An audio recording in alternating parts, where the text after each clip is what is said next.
My father was a musician. But I was exposed to music because it was a kind of a musical family. I mean, everyone in love with music. My father, my mother also, some of my uncles around the family. Everyone had a deep love for music. But then I was exposed to music let's say, in a very serious way when I met my teacher, Tita Parisi, who comes from an incredible lineage of master. It goes all the way back to Muzio Clementi, because she comes from Muzio, and so do I, of course, through her, because I would be the last student of Tita Parisi.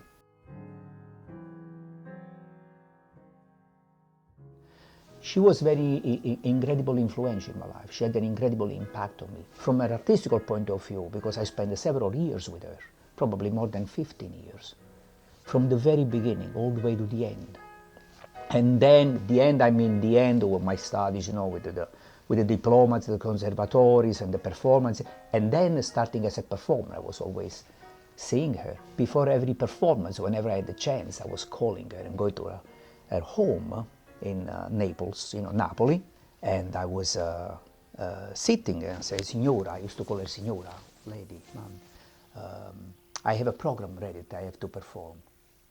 And then she was sitting and all the person on the couch and listening to the program and telling me how to place the pieces together, because when I was performing I had to have a continuity in the melodies, in the harmonies, and also give to the audience the possibility of following a line, a shape of it, not just from one thing to the other, jumping all over randomly, you know. She was extremely powerful in my life, you know. Not only, as I was telling you, from a professional point of view, I'd say also from a human point of view. When I was practicing at home, of course, you know, I had the lessons, then I had to go there every week. She was realizing often, you know, through what, of course, I was doing there at the lesson, that I had not been practicing in a way that she had, the way she had in mind, the way that she was instructing me, you know. And she was saying, I see that something is not working here, and I'm not convinced that you have been practicing the way that I want you to practice. So she was talking to my parents, and you know what she was doing? Something that today is, I would say, probably unthinkable. She was keeping me at her house for a week. So, and I was there in this room with two upright pianos. That's where I was sleeping.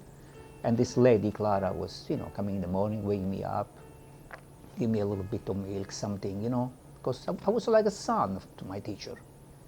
And while she was having the lessons during the week with other students, I was practicing there.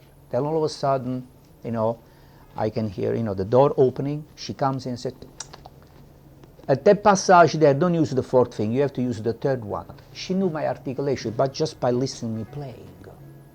And she was able to realize through that, if I was practicing in the way she, you know, I mean, she wanted, so that she would have been able to deliver correctly the message. You know what I want to say? To that extent, she didn't, if there was something that was not working, she wanted to know if she had to change something. If I had done something that I was failing, she would have been, you know, she would have felt guilty about that, and it was not going to happen.